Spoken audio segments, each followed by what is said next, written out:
Round A to the Blancpain GT Series brings us to Hungary, to the Hungaroring. And on the Thursday, the cars were taken down to the middle of Budapest to let the public have a view of the cars, get to meet and greet the drivers, and hopefully from their point of view, pick up an autograph or two. The cars look fantastic as they assembled down in Heroes Square, causing really quite a sight and an considerable stir, building up interest for the racing, where we of course have Bentley, Lamborghini, McLaren, Ferrari, Audi et al. Coming out to play. And the weather was perfect, as you'd expect in mid-August here in Hungary. Great chance for the drivers to meet their fans as well, and doing a fantastic job signing autograph after autograph. So expect hot conditions for the Hungaroring. Wasn't too bad at Zolder back in May. That's how long ago it was since the last round of the Sprint Series, and it was frenetic at the start. Packed field of cars. Look how close it was, getting three abreast through the chicane. Doesn't always work. Got away with it that time. Little bit of contact though, and unfortunately we had a few spinners. Ezekiel Perez, Compank and Enzo Ida colliding, then Ben Barnicoat picking up a puncture. The battle for first was somewhat hampered by Michael Meadows having made a jump start, so he had to have a drive-through penalty. So the duo fighting for second place were suddenly fighting for the lead. Will Stevens sitting in the pit lane waiting for his turn to take a go. And then in from the lead came Schmidt, but the ISR Audi was slower in the pit lane, and Winkelhock handed over to Will Stevens, who pulled out in the lead of the race. A great job, and it was really, really appreciated by the pit crew down at WRT. Fantastic low-down shots. Audi's going well, and nothing more that Winky could do. Had to sit in the pit garage. Then a little bit of contact out of the chicane, and much bigger contact between two of the Mercedes, and that was Daniel Juncadea and Jimmy Eriksson. And unfortunately we had one of them coming to a halt on the start-finish straight, and that brought out the safety car, which bunched everything up. Brilliant restart from Stevens. Very tight in behind. Robin Freitz taking a look, but he couldn't get past. And this is the finishing order. Audi's absolutely dominated. 1, 2, 3 and 4. Victory to Winkelhock and Stevens. Delight on the top step of the podium. Fired up by their win at Zolder, Marcus Winkelhock and Will Stevens hold high hopes coming to the Hungaroring. And on the evidence of early practice, the Audi is looking very good indeed. Will and me, we are second in the championship. Still have a good chance to win it. And but at the end, you know, I'm not really looking, or I don't have it in my mind, just thinking all the time about the championship. Actually, I want to do a good job from weekend to weekend, and then at the end we will see where we end up. I think if you think too much just about focusing on the championship, maybe it's a bit dangerous. So I try to make a good job from weekend to weekend, and then at the end we calculate together, and then we will see where we end up.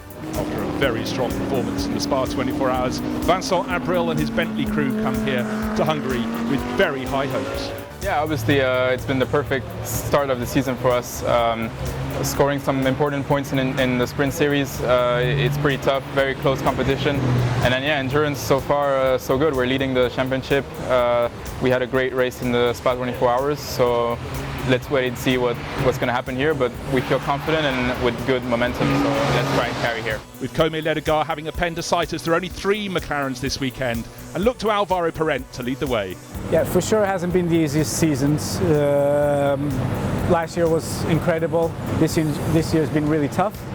But look, still some races to go. The atmosphere of the team is great. Engineers work very hard. Us drivers will get along, and we're driving well, improving all the time. So fingers crossed, the team and us will get the results we deserve in the last few races of the year. Lamborghini's Christian Engelhardt and Mirko Bortolotti did a great job at Brands Hatch all the way back in April. 2 wins for them there, and they really hope that they can get their Huracan to the top step of the podium all over again. They've been strong too in the Endurance Series races, so stand very well in the overall rankings. Well, the goals here at Budapest for sure are to score as many points as we can. Last year it's been a tough race for us. It's going to be a big fight until the end, but we are ready for it. We are ready to face it. I really prefer to be in this position rather than out of the game. So I'm really looking forward to this end of season, to this race here at Budapest. We will try to go for the maximum we can, and yeah, let's see where we are at the end. One of the stars of the Blancpain series this year has been Raffaele Marciello. He's come across from GP2, and his conversion from single-seaters to GT3 races has been exemplary, very, very strong. in the heat of the battle. He's picked up 2 second places so far for the ACA ASP Mercedes team, but you really feel that first win is just around the corner. I know what I can do, I know what my car and my teammate can do, so it's important to keep calm and do our job, and then at the end of the weekend let's see where we are and do our report and improve for the next race.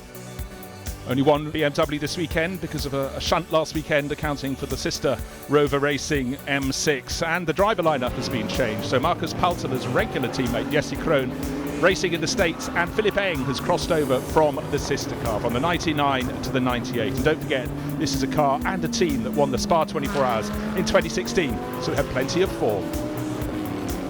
Yeah, it's good to be back in sprint after a long break since Zolder, but I have to say that both Zolder and Hungary are probably the worst 2 tracks for our car in the calendar the whole year, so expectation-wise it's, let's say, unrealistic, and if we have a very good weekend we might score a point, so that's the target. We just want to have a clean weekend, avoid trouble, and hopefully score something.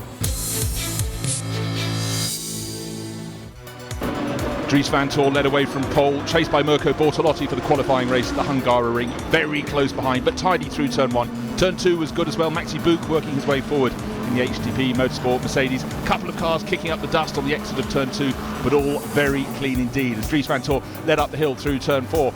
And Jake Dennis up into 3rd place, having gone past Buch. Again, tidy, few cars running out over the curbs at that corner, like the Porsche, new this weekend, being run by Attempto Racing. Up front though, it was getting very serious indeed. Number 1 making a move there, Christian Mies, but being rebuffed there by Jules Gounon.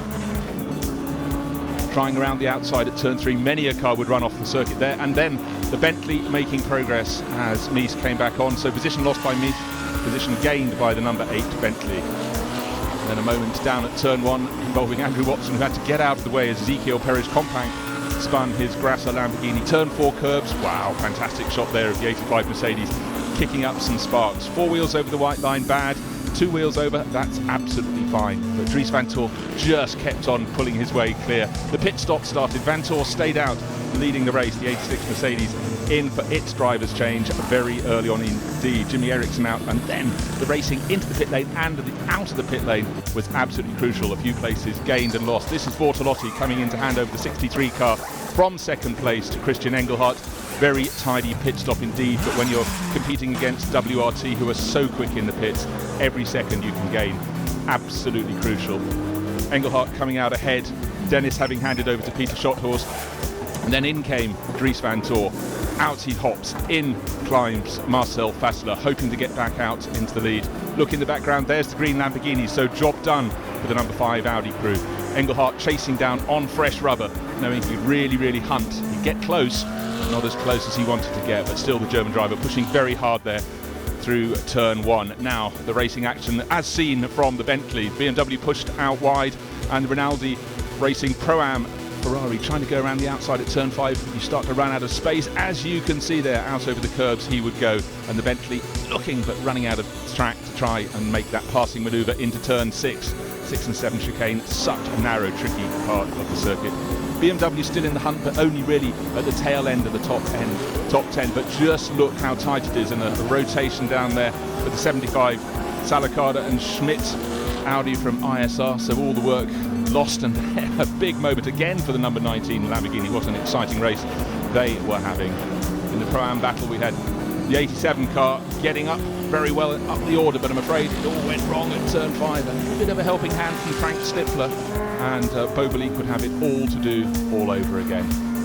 Engelhardt carried on chasing after the leader, but just wasn't getting there. Peter Schotthorst doing a fantastic job, and look at the pressure coming on from behind. Frank Pereira in the HTP Motorsport Mercedes getting closer and closer, so no wonder it was fingers crossed from Mirko Bortolotti. Could they hold on to that 2nd position? Well, it wasn't going to be challenging for victory, because Marcel Fassler did an absolutely exemplary job, kept the advantage, took the checkered flag. First win for the Van Tor and Fassler pairing. 2nd place to the Lamborghini, you can see it in the background. Got close, but not quite close enough. 2nd place for Lamborghini, 1st to the number 5 Audi crew. Cruising in, job very well done. Dries van Tor could finally relax. His brother Lawrence van Door's done a lot of winning. Now he a winner in the Blancpain Sprint Cup as well. No wonder he was there very quickly into Parc Fermé to congratulate his teammate Marcel Fassler. The Lamborghini crew very happy too. Job well done. Did all they could in that race, but really for the number 5 crew, no wonder Fassler and Vantor were so happy when they mounted the podium.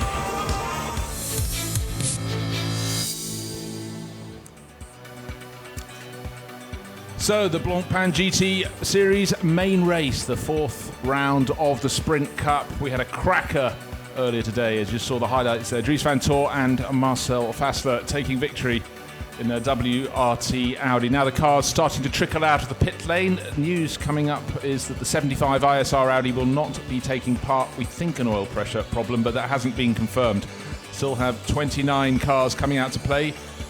4.381 kilometers, 14 turns, 46.9 degrees track temperature. Yesterday it was 55.5 degrees, so the cloud that came over just around lunchtime has played a bit of a role. The humidity started to soar, but the weather is changing. Overall points, it's changed. Vincent Abril came here leading from by a handful of points. He's now just a few points down in his Bentley. So Bortolossi and Engelhardt, the Lamborghini duo, at the top of the pile, but Maxi Buch and Franck Pereira looking ominous behind in 3rd place. And the second Bentley crew, Maxim Soule, Andy Soucek in 4th place. Markus Winkelhock, he's racking up the wins. He's definitely on a forward trajectory. He is standing 5th overall. These are the overall points, and there is a lot more to play for. We've still got another Sprint Cup round. We've still got the finale of the Endurance Cup as well. So this is the combined element of those two, the combination of those two elements for the overall Blancpain GT Series title. On the ASP Mercedes going around the far side of the circuit. As you can see, the sky is quite bright, but not full sunshine. Now in the Sprint Cup, it's close at the top. Buch and Pereira, HTP Motorsports Mercedes racers, ahead of Markus Winkelhock and Will Stevens, who won the last time the Sprint Cup went out to play, which was at Zolder in the first weekend in June. Stuart Leonard also been going well. Robert and Friens, his sometime partner, racing together this weekend. Their 3rd overall. Then Bortolossi and Engelhardt, who finished 2nd yesterday, starting to move their way up the order. A good result could move them up into 2nd place this afternoon. Dries Vantor and Marcel Fassler, that first win hasn't just boosted their confidence, it's boosted their point tally, and they go into equal 6th place overall. Best of the BMW racers, Marcus Palzer and Jesse Krohn. Jesse is away this weekend, and there's just the one BMW after the sister car was shunted at the Nürburgring last weekend. They'll be looking to try and score some points, but before the race, Palzer wasn't enthusiastic, that he thought his chances were brilliant. He says the M6 not wonderfully suited to the Hungary ring. How close would you like it at the top of the Pro-Am Cup? Alexander Matchell leading the way by 1 point. 109 plays the Aston Martin pairing of Ahmed Al-Hati and Johnny Adam on 108. Jules Gounon looking to pick up some good results. He ran as high as 6th overall yesterday, but once Jean-Luc Bobelit got in the car, he was given a few clatters off the circuit, so that affected their points tally. But very close at the top in the Pro-Am standings. And there we are in the sprint. It's Karlwitz and Matchell, Carlo Van Dam, Pitubur and Bakhti. That's as they finished yesterday afternoon. 1st and 2nd in class. They're still 1st and 2nd in class. With Michel Bronicheski, who should have been here this weekend, but was unwell at the start of the week. So unfortunately, his car had to be withdrawn from the starting order, leaving Giacomo Piccini also on the sidelines. Looking down onto the grid now, you can see half the field coming to form up ahead of 1 hour of racing action. Here is the circuit. 4.381 kilometres of twists and turns with a drop into the valley in the middle, the twists along the far side of the circuit in Sector 2, then downhill again in Sector 3 before bucking up out of Turn 12 through the final 2 corners, a long left at Turn 13 followed by the long right at Turn 14. From entry to exit of 14, it's all uphill, and if you put the power down too soon, you go out over the curbs. If you get it just right, you get that wonderful drag down the sloping start-finish straight to make a possible passing manoeuvre down into Turn 1. But let's hear from one of yesterday's winners. Marcel Fassler was at the wheel, but at the start of the race, it was Dries Vantor who's been captured by John Watson. Dries, you had a dream stint yesterday, absolutely outstanding. Well, yeah, they told me to get my head down and to keep pushing every lap, and that's what I did. We had a good start and just kept my head down and keep pushing every lap, and then I gave my car to Marcel, and he just did an amazing stint and drove it home. Any advice you've given to your very experienced teammate? Well, I think he has already enough experience, but of course, no, he knows what to do. Just go out there, do his laps, and hopefully at one point give the car to me, and hopefully we're then still where we are now. I think he knows what to do. This afternoon is positively cool compared to yesterday afternoon. Yeah, of course. I mean, it's much cooler than yesterday. Yesterday was a really hot day. It was really hot in the car. It was tough for the tires. I think it will be a bit easier for the tire now when it's not so hot. Also for driver as well. So yeah, it's a better. It's not as hot as yesterday. Let's just put it that way. Thank you. Expect to see you in Park Fermé later. So Dries van Toor sharing with 41-year-old Marcel Fassler. Dries only 19. He stood in the back of the garage for years while his older brother Laurens van Toor was winning race after race. But here's his profile. Well, if you're Belgian, you have to like Belgian frites as your favourite food. Ed Sheeran, sport, football, plays Santorini and the Greek islands. But the young Belgian hasn't had that much time to go touring around the world as yet. But showing the pedigree he has, that is building momentum in his career, he's going to be at the international level in GT racing for years to come, and he looked very hot after his stint yesterday, and it really was a fantastic drive from the front of the field. He resisted all pressure, pulled clear, had it very, very much under control. Made it very easy for Marcel Fassler. Marcel didn't have to push too hard. The Belgian Audi Club Team WRT entry did their pit stop magic, and they played a part as well. But let's go down and hear from the Lamborghini camp, because John Watson's moved across to the Grasser team and he's caught Christian Engelhardt. Christian, you're going to be taking the wheel of the 63 Lamborghini. Big battle to get into turn one, first of all. Of course, yeah. On this track, as many of us know, it's quite hard to overtake. So I expect a really crazy first lap. I hope to stay out of trouble, maybe make up a position if possible. If not, stay in a good position. We see what happens. Every race is different. Christian, there's only one place you got to make up. Yeah, that's the goal for everybody here, I think. So what do you expect? It's a lot cooler relatively to what it was yesterday. Going to be any easier? I think maybe it's a little bit less hot in the car today and a bit easier for the tires, but as soon as the clouds are away, and I think that will be in a few minutes, the sun will come down again and will get easy, very, very quickly hot. Okay, well, Mirko standing beside you. Mirko, you started yesterday, much hotter conditions, cooler now for Christian. Do you think it's going to make any difference? It's the same for everyone. I mean, everybody is in the same condition with the track. I think that it's a little bit cooler, as Christian said, so it should be easier for the tires. But, you know, Hungaroring is always aggressive on the tires, so it doesn't matter. Mirko, to attack, you have to have the grip. But the other thing is you've got to have brakes. Are your brakes standing up to the heat? Brakes, no problem for us, to be honest with you. We also had a really good tire strategy in qualifying, so we managed to save a lot of sets for the race. I think we are in the best condition we could possibly be to start the race, and now it's, you know, trying to make it stick and try to, you know, to get a good result, because it's so tight. The smallest mistake you do, doesn't matter if you do it on track or with a pit stop or whatever, can drop you back far. And you know, let's hope it doesn't. You know, hopefully everything works out really well and we can keep the position. Maybe. Okay, quickly. What are your tunes in your headset? It's you don't want to know. Come on. You don't want to know. I think it's just yeah, some good music that takes me out of all the thoughts and tries to give me some you know, concentration. I know it is. It's whales going. No. I'll work it out. You heard it here first. Thank you very much, Watson. Well, let's have a look at his profile and see what his favourite music is. Nice to be under a house. Was Rossi right? Was he close with whale music? But certainly that's put a jangle in the head of poor Mirko Bortolotti. That's upset his equilibrium before the start of the race. In the background, you can see Christian Engelhardt having a good old laugh at that question from Mr. Watson, keeping the drivers on their toes. That's the front row of the grid. It's Marcel Fassler and Dries van Toor starting in that order in the number 5 Audi. The Lamborghini alongside. Today it's Christian Engelhardt who'll kick off and Mirko Bortolotti, who will hopefully be bringing it home. So Audi and Lamborghini sharing the front row, and they definitely were duking it out yesterday. But let's go across for another interview with Maxi Book starting on the second row. Outside of the second row, John Watson's found the driver of 84. Max, I'm sorry, I made an awful mistake. I said, was that your sister there? And you said, no, it's my girlfriend. It's my girlfriend. Because you look quite similar. Yeah, but No, she's my girlfriend, yeah. Now tell me about yesterday. Ordinarily, I expect to see an attacking drive from Max Book.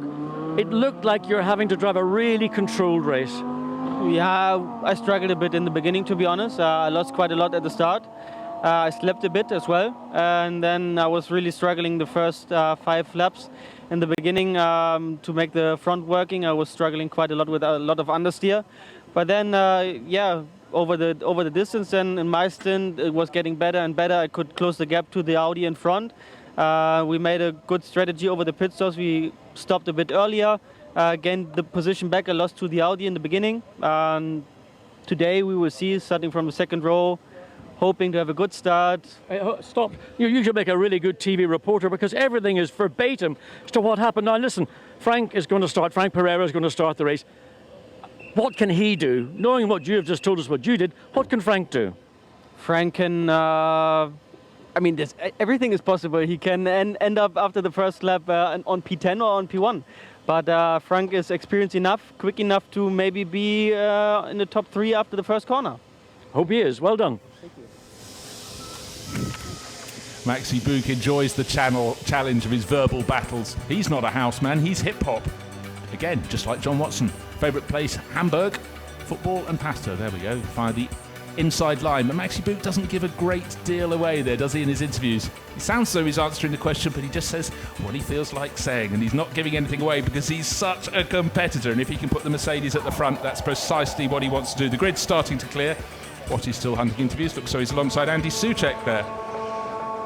So he's gone to the world of Bentley, and let's go down and see if Watty will find out what Andy's been listening to. Andy, yesterday you started P9, today you're P6, third row of the grid, still a long way down to turn 1. Yeah, for sure. I mean, we know with the turbo engine we have a bit of an advantage in the start, but that's all. Afterwards, with the heat, the turbos, they get a bit too hot, the intercoolers, and we struggle with pace. So if you look at the cars in front of us and beside us, it's pretty much all Audis. It's an Audi track, so we need to try and keep up pushing. Top 5 would be a good result, get some points for the overall championship and for the team, who is second in the championship. That's all I can aim for. I mean, it would be nice to have a podium, but I think it's difficult. Well, Andy, I mean, it's notably cooler. There's a nice breeze blowing. Will that help the issues you've just described? Are you still convinced it's going to rain, John? Well, I tell you what, talk to our cameraman. He told me without hesitation. He goes on every website in the world. He knows it's going to rain here in about 47.5 minutes. If it rains, then we're screwed. I hope it doesn't. No, but it's still very hot. I mean, you just have to feel the temperature out of the tarmac, and everybody's going to struggle with brakes and tire wear, but we're not too bad at that. Now, you say about brakes, I heard some other teams are struggling as well. Does that mean you've got an issue with brakes? Wow, we struggle after 6-7 laps with the brakes, not with the tires though, so at the end it equalizes, it balances. We're good with the tires, so hopefully they can't get our slipstream, and we're fast on the straight line, so we play a bit the game on that. How's the heat affecting you? You've got a sort of front engine car rather than having the engine behind you. Does that make the heat in the cockpit worse? Yeah, it's very hot in the cockpit, but as you said, the engine, like the Audis, you know, with the exhaust blowing straight into our front intercoolers, makes it even worse. So if we are behind an Audi, we struggle more than if we are behind the Mercedes. Super, Andy, many thanks. Thank you. There we are, you heard it first. Andy Soucek always gives a good interview, and there's a little bit of information, but you can see the wind come blowing in his hair. It is picking up, so maybe our cameraman down on the grid is right. Whether it's 47.5 minutes till the rain comes, who knows? But actually, as he says that, the condition is just starting to brighten again. As we look over the Lamborghini on the outside of the front row, that will be Christian Engelhardt starting the 63 Lamborghini. Marcel Fessler, can he make it 2 wins in 2 days here, starting from pole position? Peter Schotthorst will start the blue-nosed Audi number 3 from 3rd place, and Franck Pereira, the Mercedes, on the right. Then it'll be Stuart Leonard and Maxime Soulet, that's Soucek's teammate. Marcus Winkelhock, winner last time out in the Sprint Cup at Zolder, and Enzo Ida. Michael Meadows in the number 90 Mercedes, Romain Monti. Then we go back to Dominic Baumann, Marcus Paltler in the lone BMW. Stephen Kane, Jules Simkowiak, the highest placed silver starter. Felix Sarais and the one and only Porsche in the race, Klaus Bachler, joining the championship this weekend. Then Rinaldi Racing on the outside. In fact, we've lost car number 75. That's why the back end of the grid doesn't quite represent my team sheet. As I said, we think it was oil pressure problems. Working our way up to the back of the grid, that should mean we have 29 cars. Yep, but you can see just the one car in the last row, therefore we got an odd number. And that is the lone AM entry, started by Stephen Earle, who had such a good run in the Blancpain GT Club race earlier today. So here is the main race. 1 hour of racing action, one driver change between 25 and 35 minutes. And it's Audi and Lamborghini on the front row of the grid. Conditions warm, not as hot as yesterday. In fact, hot as opposed to very, very hot indeed. Humid, but not as humid as it was yesterday. Let's take a look at the grid. And looking down from above on our graphic, it's Marcel Fassler starting on pole from Christian Engelhardt. Audi plays Lamborghini. Second row, another Audi. It is Peter Schotthorst, who impressed so much yesterday. Franck Pereira in the orangey bronze HTP Motorsport Mercedes. And Stuart Leonard, Maxime Soulet, Audi against Bentley. Will the Bentley turbo power work? We will see on the run to turn 1. Marcus Finkelhock, Enzo Ida, last year's champion. That's why there's a 1 on the door. Sharing, of course, Chris Valaz. And then at 90, Michael Meadows and Romain Monti. Again, Mercedes coming up towards the 4 of the field, but the Audi's right in the mix. Marcus Palton outside of row 6. Dominic Baumann, his Mercedes, on the inside side. Then Stephen Kane and Jules Simkoviak. Kane and Abril, his teammate, unlucky in a pit stop yesterday, lost a bit of ground, about 5 or 6 positions. Then Felix Saraez should be going better than that. And Klaus Bachler, great to have a Porsche coming to play in the Sprint Cup. Alexander Matchell, he will hand over to Daniel Kalvitz, the 333 Ferrari, and Piti Birampakti alongside, fighting for Pro-Am honours. Then Ben Barnicoat, it hasn't been a great weekend for McLaren, and Raffaele Giammaria in the second Lamborghini. Lorenzo Kaze and Nicolas Pola in the Lamborghini Huracan from Orange One Team Lazarus. Another McLaren, Rob Bell sharing with Andrew Watson, and Martin Kodrick making his championship debut in the third of the 3 McLarens. Frank Stippler in the war yesterday with the driver alongside, Jean-Luc Beaubelic. Starting next to each other. Christoph Zirkling and Christophe Bourret on the penultimate row of the grid, and on his lonesome at the back, Stephen Earle, the only AM entry, sharing with David Perel. They had a great run yesterday. So the formation lap is part way through. 0-1 flashing on the windscreen of the red-nosed Audi, and that is the car that should be starting on pole position 2x2. Pierre Dieudonné in the Belgian Audi Club Team WRT pit. You can see the tension starting to rise. His car's starting very much towards the front end of the grid. 29 cars coming out to play, bunching up. Attempto Racing running that, the 66 Lamborghini, but more importantly in many ways, they've got the only Porsche in the field. Klaus Bachler will be starting, and then handing over to Works Porsche driver Kevin Estra. So it's starting to get serious from Porsche as they get back into the swing of the Blancpain GT Series, waiting for the lights to go to the red. On the pit wall side, it's Marcel Fessler. On the outside of the track, it's Christian Engelhardt. Very good start from Fessler, who's made the gain behind. Look at the Bentley on the outside of the track, slightly on the grass. Is he going to gain a place? And Marcus Finkelhock looked very positive indeed in the green nose Audi. He's moved into 6th place. The Bentley back down to 7th, but the pole man who's leading, is it going to be an Audi 1-2? Have we had a change for second position? Has Peter Schotthorst got past the Lamborghini? No, not on the outside. He's having a look. On the inside, he's pulling back. But Franck Pereira is trying to gain places. So yesterday's top 4, today's top 4, still fighting very hard indeed. And Franck Pereira has made it past Schotthorst, using his experience to go past into 3rd place. Who was on the dirt? Well, quite a few. Who got it in their face? Again, quite a few. One of the ACA ASP Mercedes lost out, has fallen to the rear of the field. 2 cars, the Bentley and Michael Meadows going off the circuit at turn number 4. Look at the Porsche suddenly in the mix there. Really, really strong start from the Porsche, gaining positions hand over fist. Klaus Bachler doing a fantastic job. Oh dear, the Porsche doing such a fantastic job, it missed the second half of the chicane. There might be a little bit of a warning for that one. Certainly they'll be looking, because that was an advantage gained by Kevin Estra.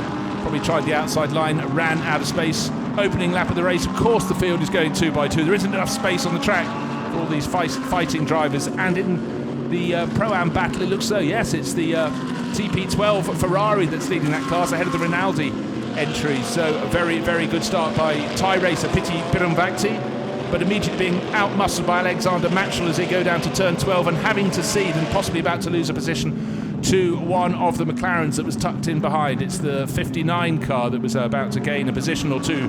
Rob Bell at the wheel. Well, it's no surprise it's going forward with Rob very quickly. Kevin Estra, the 67 Porsche, did he gain a position by vaulting over the chicane? Quite possibly. No messages to that extent on our screen. So Marcel Fessler leading down from Christian Engelhardt. Franck Pereira, that promising start from 3rd. From 4th he went to 3rd. Then 3 Audis in a row, and it's Peter Schotthorst ahead of Stuart Leonard and Marcus Finkelhock. Oh, is it going to come to blows? Rob Bell picks off the Rinaldi Racing Ferrari. He's already passed the TP12 Ferrari, so 2 places gained in 3 corners from Rob Bell. But look at Klaus Bachler. He's now setting about Maxime Soulet's Bentley in the battle for 7th place. Oh dear, 42 has gone for a spin out of the race. Martin Kodrick, 20-year-old, joined the championship this weekend. And that means Lewis Williamson will not get to play this afternoon. 42, the first faller. How unfortunate that was. Now the 85, oh, Jules Simkowiak, silver racer, shows us both sides of 88. That's Felix Arraez, Mercedes, but from two different teams. HTP, Clattering, ACA, ASP. So we've got three Mercedes at the back of the field because Bobelik and Bure lost out on the opening lap and made their way forward. It's listed as being David Perel rather than Stephen. Oh, safety car. Safety car has come out, and at that point it was a 0.46 of a second advantage for the race leader, Marcel Fassler, over Christian Engelhardt. Just looking the field, waiting to acknowledge that. You've seen the waved yellow flags. There's the Audi Brain Trust all looking at the screens. The the drivers who take over the second half of the race are watching every detail. So you can see the SC board and the waved yellow flags. So presumably that is for the clear up of car number 42, the spun McLaren. And the safety car waiting on the exit of turn 1, the run down to turn 2 to pick up the leaders. The leaders crossing the start finish line now. They will have seen the signal. Now let's take a little look at the replay. This is Felix Arraez on the outside, and up the inside Jules Simkowiak. Well, that's quite a plain one for the stewards to see, and I think 58 gave the yellow Mercedes a tap up the rear as the cars concertinaed behind. So very annoying for Felix Arraez down towards the tail of the field. So race leader Marcel Fassler has picked up the safety car, or the safety car has picked up the leader, whichever way you want to look at it. So let's go down the order. Second place Engelhardt, third Franck Pereira, gained a place over Peter Schotthorst, reversing the battle they had yesterday. So Compact Junior finding it all quite entertaining. Left of screen, Mirko Bortolotti still listening to what John Watson is convinced is whale music.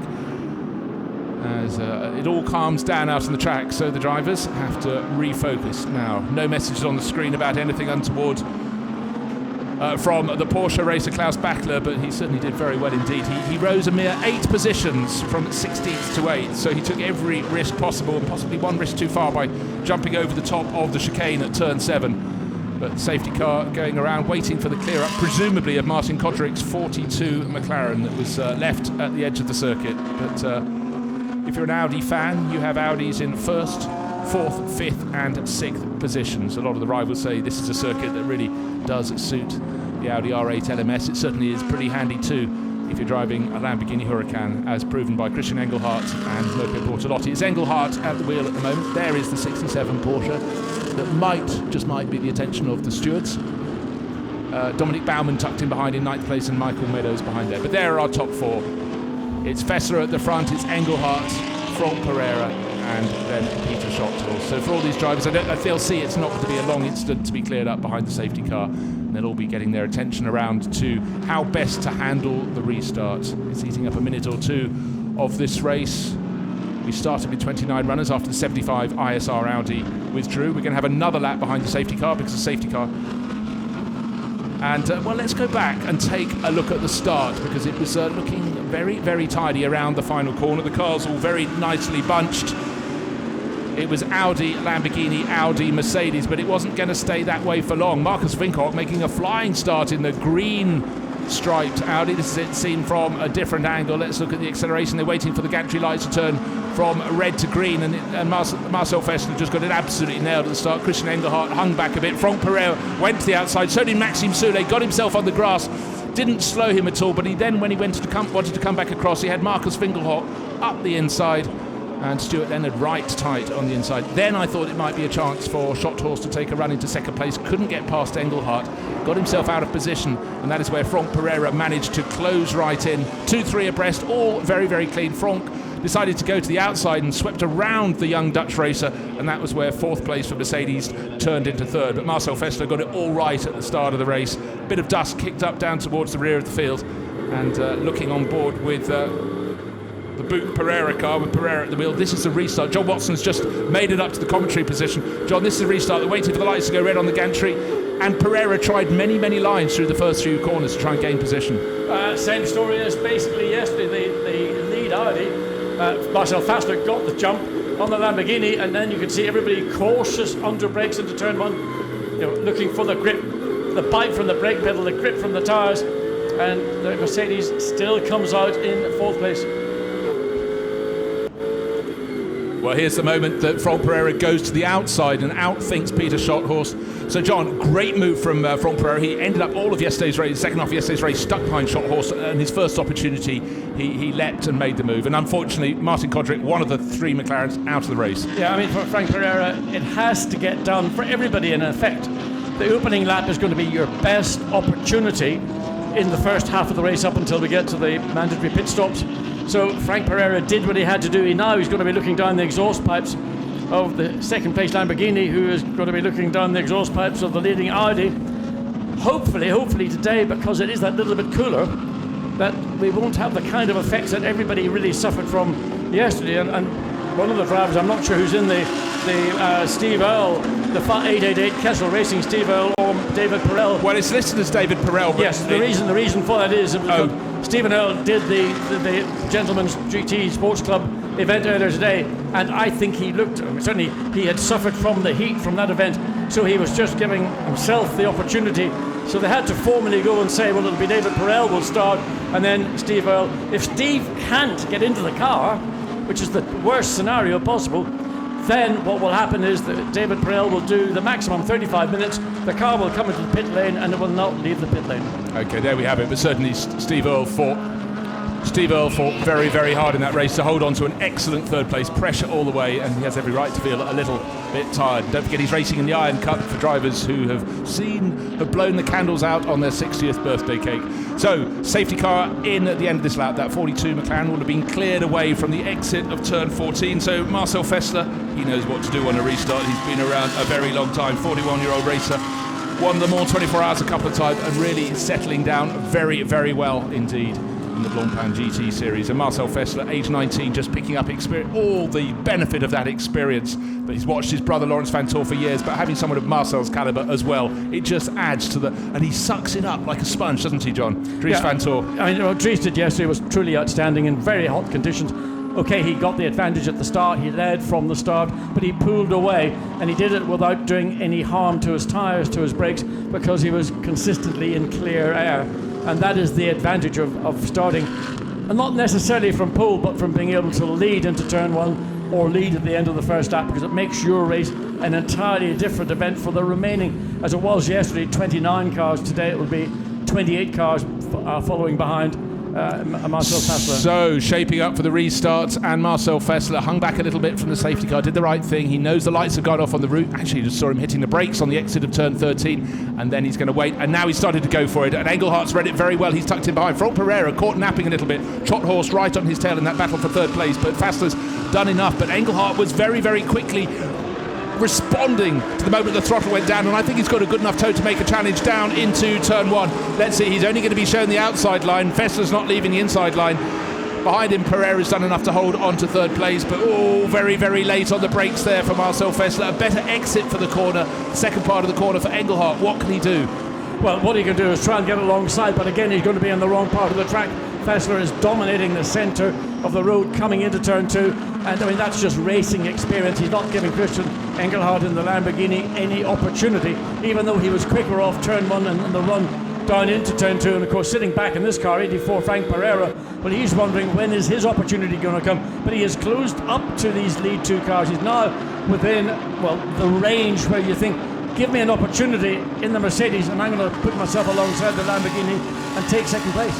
All tidy behind, but in fact it was interesting hearing the words on the grid you elicited from Maxi Bouk, his teammate. He said the first handful of laps the car was no good yesterday, and then it came to him. But right now, Klaus Bachler, well, that's how to confuse those behind. He'd already lost the position to Dominic Baumann, but those behind will be thinking, what is going on? A face full of sand and grit. Not just that, that actually is very difficult because you hit it and all of a sudden you've got a sand out. You can't see anything. You're not quite sure if there's a car somewhere in that middle of the sandstorm, but as it happens, it hasn't.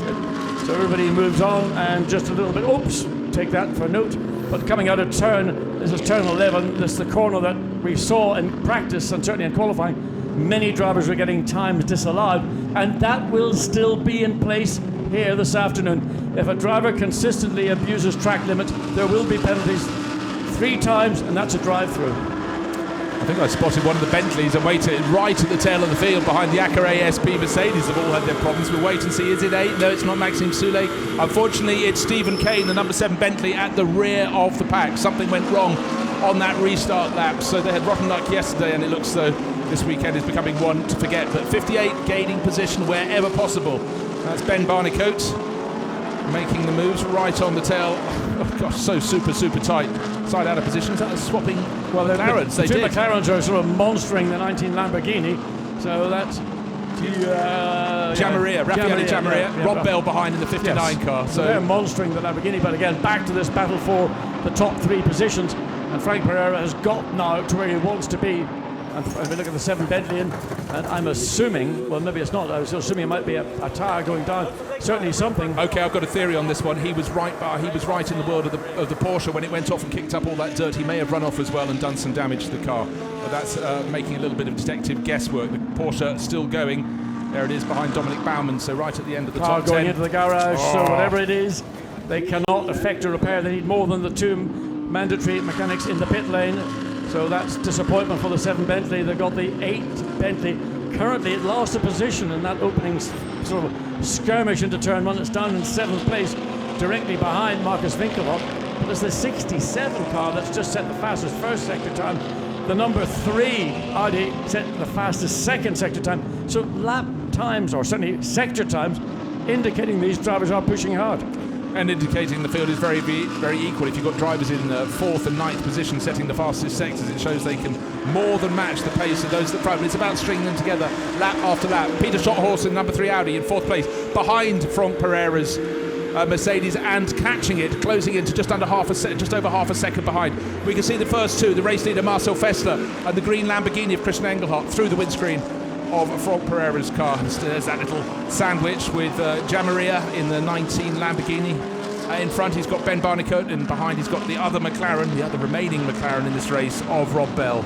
Slightly different race livery. Ben Barnicoat's car is divided up the middle, orange on one side, black on the other. Special livery for the Spa 24 Hours, whereas the more traditional shape on Rob Bell's car. But number 5 leading the race, Marcel Fessler, doing exactly as his teammate did yesterday. But it must be said, Dries pulled clear. Absolutely, and the difference, if you look at the 2 McLarens and the Lamborghini, there's a sort of a little bit of running over the outside of the edge of the track, but the lead car, Marcel Fessler, has not shown so far. It's only gone just under half a second advantage over Christian Engelhardt, where at this phase of the race, we're almost, just over 15 minutes into it, we saw probably about a 2.5 to 3 second gap between first and second. But John, don't forget today we just had a safety car period that bunched them all up, and it was a particularly good restart for Christian Engelhardt to get right under the rear wing. Why don't we just keep a camera on 67? There's a good idea. Attempto Racing bringing Porsche into the Sprint Cup for the first time this year. We saw them race and star the Porsches in the Spa 24 Hours, but in the Sprint Cup, the 1 hour format. Oh dear, Stephen Kane is out of the car there. Vincent Abril, it hasn't been a great weekend for the duo, and don't forget Vincent Abril was the overall Blancpain GT leader coming here to the Hungaroring. But just going back to Klaus Bechler and Kevin Estre in that Porsche, they are really making it sing. Their next target is to get back ahead of Dominic Baumann in the 86 Mercedes. New fastest lap of the race, Stuart Leonard down in 5th place. That's the yellow-nosed Audi. So we're looking again, Maxime Soulet sticks the nose of the Bentley out to see if he can do anything with Marcus Winkelhock, and not a thing at all. And it's just, as I think Andy Soucek probably summed it up pretty well when we were talking to him on the grid. It's so difficult. It's the heat within the cockpit is one factor, and we know that the Bentley drivers may be feeling it as much, if not more than others. Front engine car, turbocharged, so a lot of heat soak coming in around the driver, whereas rear engine cars, the heat soak going away to some extent. Battle at the front, nothing much given or taken between the top 3. Absolutely not. And just to keep you up on who's leading the Silver Cup, that is 85 Julson Kowiak in 13th position, and there's no further action for his clash with the 88 car that had Felix Sorayas spun down towards the tail end of the field. Leading the way in Pro-Am is Alexander Matchell in the 333 Rinaldi Racing Ferrari, and leading, of course, in the AM class is the only entry in the AM class. It's David Perel down in 22nd position. Top few places, it's only 0.39 of a second between Marcel Fessler and Christian Engelhardt, and I actually sense at this point in the race, this is the time for Frank Pereira to really try and latch on the tail of the Lamborghini. He'd like to shake off Peter Schotthorst behind, because the Audis are the cars that are sharing the fastest laps. And there's another Audi, it's the 5th place car. that has done the fastest race lap. Stuart Leonard, given credit for that. Now that's not, well, it's still a 1:45.041, and Stuart Leonard, who would be considered to be the gentleman of the pairing in that car. It's unfair to call him that because Robin Freins is a fully professional driver, but Stuart Leonard doing a great job running in 5th place behind the number 3 sister car, that of Peter Schoenhurst. Well, I said it was time for Frank Pereira to get his foot right down and just set the fastest lap of the race. So the top 3 cars, Fessler, Engelhardt and Frank Pereira, 0.85 of a second, not even a second covering the top 3. That is how competitive it is in the heat here in Hungary. Not as hot as yesterday. A big mercy for all of these drivers. I tell you what, Bruce, make no mistake, when I was struggling to get through the thousands of truck fans are here, and the truck fans have got a total lack of sense of direction. Don't have mirrors, do they? They don't have mirrors. Anyway, trying to get here, I can assure you, it is mighty hot out there, but it's cooler than yesterday, but by about 2 or 3 degrees. Yeah, so there's Frank Pereira. He seems to change manufacturer pretty much every year. Doesn't matter who he drives for, he is very, very quick, this Frenchman. And he's now hunting down the, well, that's why he's clearly at the top of the championships with his teammate. But look how they use and abuse the chicane, turn 6 and particularly turn 7. And of course, on the opening lap, we saw Klaus Bachler pretty much ignoring the chicane altogether. But the big bad problems down for Bentley, and Stephen Kane has been caught by Dakota, and I'm afraid it's probably not good news. Stephen, now what's going on? Yeah, it's a bit disappointing. We've got a little bit of a brake problem. Car was fine on the start, got a pretty good start, stayed out of the trouble, and you know, there was a safety car, so I don't know whether it's something to do with heat soak or something. So come into the pits and the guys said they're going to have a proper look at it just under safety grounds and make sure that everything's okay. So we're out of the race, but we'll fight another day. Really unfortunate, but that's racing. Thanks. Well, actually, I came back from lunch with Stephen Kane, and we're just discussing the variety of things that happened, and I said, "How are your brakes?" They said, "Oh, yeah." I said, "I hope you don't have another episode like you had at Nürburgring a year ago when you had a massive incident into turn 1. And he said, "Well, I hope not either, but clearly if there is sensitivity around anything to do with braking capacity, then you have to bring the car into the pits." Vincent Valls doing the calculations. The calculations will be about when do we bring in our lead driver, Marcel Fassler. That's going to be the criteria for WRT here this afternoon.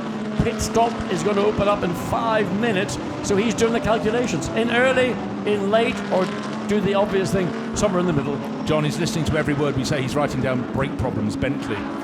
But he's got a lot to think about. A lot of cars run from the WRT stable, and they're all at the front end. Look, you can see the grey Audis with the multi-different coloured stripes over the top. But to me, the fact that Porsche is in there, in the mix this weekend, on next to no testing, and doing a great job in the hands of Klaus Bachler, a driver who's really, really underrated. I think he's probably semi-works now. There's the Bentley still going well in 7th place. You want a bit of art? Cars behaving over the curbs? Let's have a look at the world of Bentley. A little bit of flash down there. That's about £1,000 worth. £1,000 worth of flash. Art, that's what it costs. It doesn't come cheap. But here's the race leader, just under half a second clear. I sense Engelhardt is closing, and now, yeah, the fastest lap of the race. He set fastest sector time, down in 17th place. Audi driver from the ISR camp, Frank Stippler, fearless Frank. Yep. I mean, I did ask Frank this morning about that pass into turn 5. I said, "Frank, it was never on." He said, "Well, when I saw it was on, but then the gap closed." There we see Vincent Valls. He's lost his notebook. Well, no, I'll tell you what he's also lost. He's not looking comfortable or confident. He knows that he's got a battle on his hands, and that battle is going to get more intense because Mirko Bortolotti is beginning to get himself ready. He's got his earphones, and the radios are in those earphones to take over the 63 Lamborghini. But you know what, Watty? WRT Audi leading the race, but he's also got the problem with 3 other cars in the top 6. He's got Peter Schotthorst in number 3, Stuart Leonard in number 17, and Markus Winkelhock, who's obviously really well placed in the championship, in number 2. A lot to think about. Bit of a full hand, isn't it? So you wouldn't want to play poker with the guy. No, he comes armed and loaded. So let's ride with Christian Engelhardt as he gives chase to Marcel Fassler. I think there's a point well made earlier, John, when you said that, of course, at this point yesterday, Dries van Thorp was further up the track. He did manage to keep pulling it away, but what we're seeing with Engelhardt, he is just absolutely on it, whereas yesterday the pace, it just kept going. Got to what, 5 seconds? I mean, it ended up just over 5 seconds, but I mean, Mirko Bortolotti, who of the 2 drivers in the Lamborghini, you might consider to be the fraction. I mean, there's nothing to give and take between Engelhardt and Bortolotti. There is the race plan. Okay, who's got that? Vincent. You know, the politicians get fired for doing that type of thing in England. Yes, he hadn't left the building. He was caught by a camera inside the building, but there it is. It looked like a very nice game plan. I didn't record it. Hopefully we'll have a screen grab. Don't worry, somebody will get a snap of that. Absolutely they will. They'll run down the pit lane to Lamborghini. But it's the far end of the pit lane. It'll be hot work. 2.5 minutes, pit lane opens. BMW starting to hang back behind the 10th place Mercedes. Michael Meadows, then a bit of a gap. Marcus Palsler. Palsler's got his hands full. He's got Roman Monti behind him and Jules Simkowiak, who had a little bit of a tussle early in the race. Falling away from just outside the top 10. Jules Simkowiak still in 13th, still leading Silver Cup. And 19th place, Alexander Matchell in the 333. Rinaldi Ferrari leading in Pro-Am. But here comes the lead battle. The gap is not going at its point. 4.09 of a second. Franck Pereira going with it. And now we're just starting to see the Audis behind starting to stretch out the little gap back to the Bentley. And Dominic Baumann trying to chase him down. The Porsche in the top 10. Michael Meadows completing the top 10. And then Simkowiak, oh dear, David Perel. Now where is he spun? That's hard to tell in that camera's shot. Let's get a wider view of it. We go. Turn 12. So that's the turn. That's the corner. Before. A lot of runoff. So we just see the car on the runoff now. David Perel may be driving solo. We don't know. That's a question of whether Steve Earle will be feeling sufficiently fit to get into the car. Okay, but he's in the deck chair. Dries Van Toor. Time. He was waiting, listening for the call. He's got the call, and well, he might not even get the car in the lead because Christian Engelhardt ducking and diving, trying to see where he can go to get around Marcel Fessler. Marcel's got too much experience to go through the chicane to let him through, but Franck Pereira now right on his heels, out of the garage, into the garage, wearing a black race suit, don't want to be in the sunshine, get back into where it's cooler in the garage. How tight do you want it? Oh, I'll tell you, this is pressure from Marcel Fessler. He's got Christian Engelhardt all over him, and likewise Franck Pereira hanging back by the best part of a tenth of a second, just waiting to take any opportunity that arises. But it does look as if at the earliest opportunity it's not going to be this lap from what I can calculate. There's 45 seconds coming out of turn 12. By the time they get back up onto the entry into the pit lane, he will have to make, I think, one more tour of the circuit before he can come in. But watch, he's peeling off. Well, watch the clock. Wow. It has to be at 35 minutes. No, he hasn't. No, he hasn't. Oh, it was deceptive. What he was doing was covering the inside line into turn 14 to prevent Christian Engelhardt from trying to launch it up the inside. So he goes across the line one more time, but this most likely will be his last lap behind the wheel. Top 6 cars covered by just 3 seconds. Marcus Finkelhock in the back of the group, but the top 3 covered by half a second, 0.552 of a second. That is how close it is. We're riding with a third place. Franck Pereira, the 84 HTP Motorsport Mercedes, has been very strong, gained a position at the start and has held onto it. And Christian Engelhardt equally not put a wheel wrong. Marcel Fessler has been superbly defensive, because certainly at this point in the race, I fancy Engelhardt has got the slightly faster car.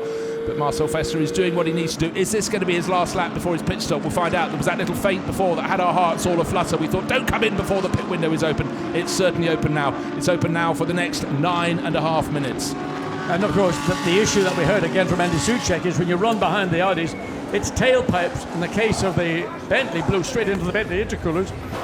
The Lamborghini's intercoolers are probably different.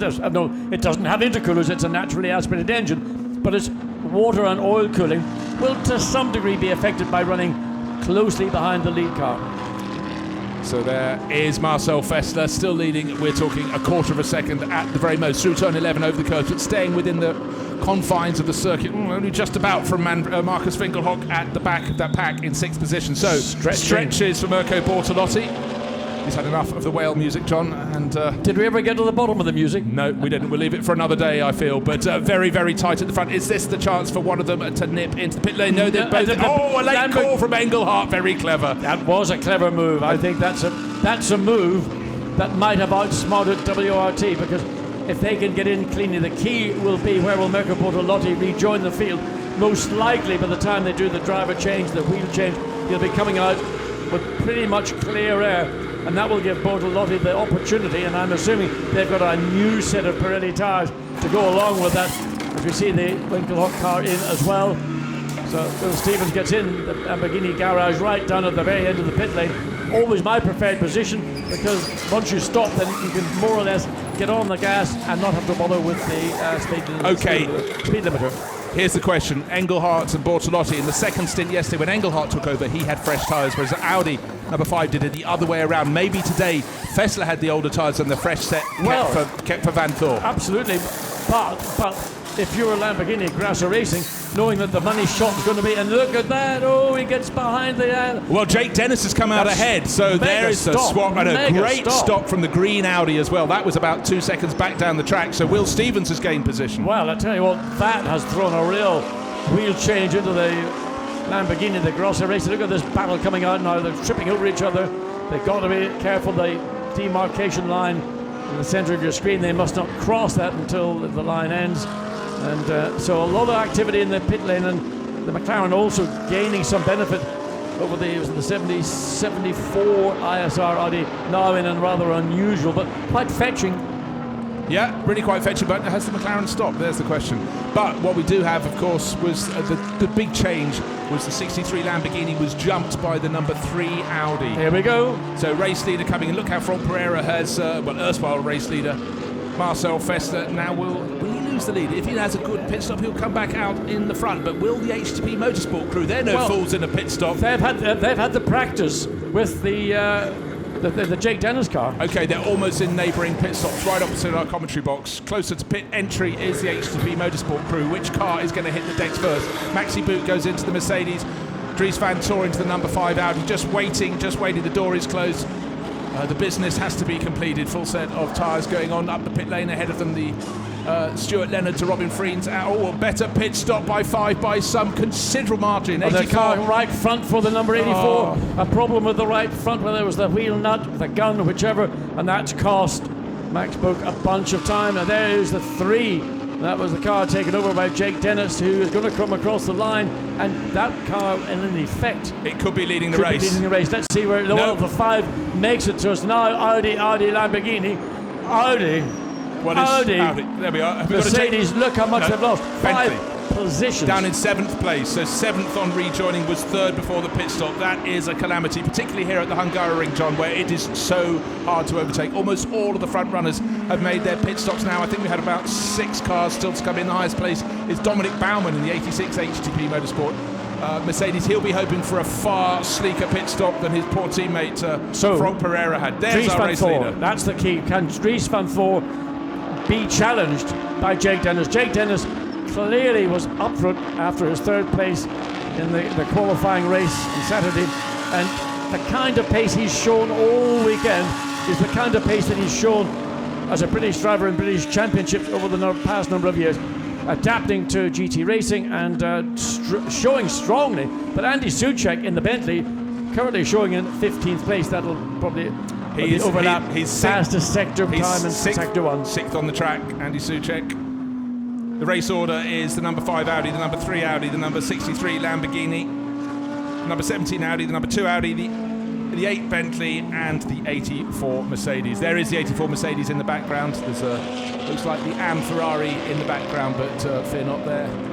Or is that the Carse 1? So Romain Monti's gained a few positions, but still a few of the front runners have to make that pit call. One of the Acura ASP Mercedes ducking and diving behind the 19 Lamborghini.